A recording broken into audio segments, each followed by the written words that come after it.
Hello and welcome to another episode of 2 Minutes with Tim here on Heavenward Thinking. Today I want to challenge you on Ephesians chapter 4 verses 25 through 27. So I'll read it and we'll get right into this week's challenge.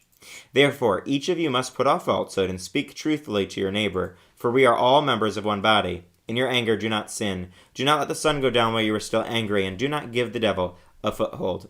Last week we were challenged on Ephesians 4 verses 22 through 24, and we learned that we have to put off our old self that's full of corruption and deceit, and we have to put on the new self that is being created to be like God in true righteousness and holiness. And so we learned how we have to think differently and act differently. And we see that here with regard to our relationships with other people. We're instructed in verse 25 that we have to put off falsehood and we have to speak truthfully to our neighbor. Why? Because we're all members of one body. And so as Christians, especially when it comes to our relationships with other Christians, we have to remember we're one body. We're part of the body of Christ.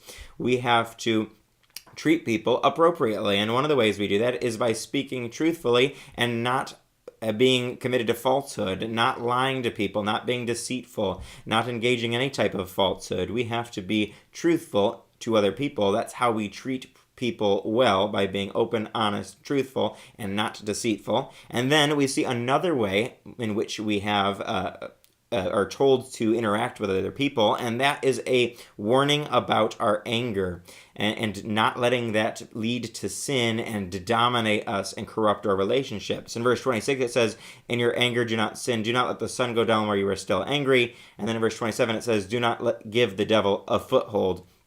Our anger can quickly lead us into sin, and it can quickly give the devil an opportunity to tempt us and lead us further and further astray into sin. Our anger clouds our judgment, our anger gets us off track, and our anger leads to broken relationships between people, and often, unfortunately, leads to broken relationships to Christians in the Christian community. And instead of dealing with that anger, instead of working through problems, we let the sun go down and we let it carry over to another day and another day and another day, and then days become weeks and years, and we see problems in the Christian community because we don't take care of that anger issue. We don't work through the problems, we just try to cover it up and go on, and we see how the devil is able to use that to terrible effect. And so when we look at these verses, my encouragement for you this week is to the first one was, we have to speak truthfully, people, not engage in falsehood. And then in the second one, we have to be careful of what we do in our anger and to not let our anger lead us into sin. And then when we are tempted to be angry, to deal with that here and now and not let it boil over into something and not become any kind of foothold that the devil can use. That's my challenge for you this week, and I hope you'll join us next time for another episode of 2 Minutes with Tim here on Heavenward Thinking.